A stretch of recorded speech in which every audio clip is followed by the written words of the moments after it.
Terrier Tech.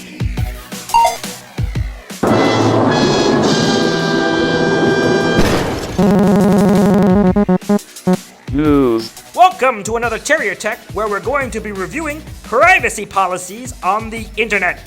Specifically, Google's new policy. Most people are okay with it, some people are freaking out, but luckily, we have BU's own Quinn Shamblin to make sense of it all. Thanks for joining us, Quinn. Welcome, Warren. So, students are on Google services here at BU, huh? Yes, we've had enthusiastic support for this, and now all the student email accounts are on BU Google Apps for Education. And what's happened with Google's privacy policy? Up until this point, Google, which has many different applications, has had a different privacy policy for each of the different applications that it has. What Google has done now is create one overarching policy to control privacy concerns across all of its applications. With the change of policy, now Google can combine all those things and better target your search results and suggestions. So this doesn't apply to BU's Google Apps? Not to BU Google Apps, no. BU has its own agreement with Google, and we have protections in that agreement that are in addition to the consumer privacy policy.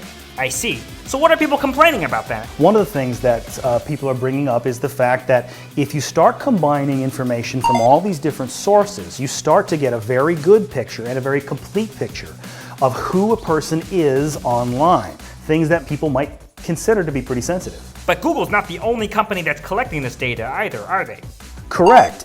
Information is collected by many, many websites. There's a saying out there that if you can't tell what kind of product a website is selling, you are the product. Your information, what you do, where you like to click, this is valuable, saleable information. And websites will often collect that information and provide it to marketing, provide it to advertising, use it to refine their services, etc.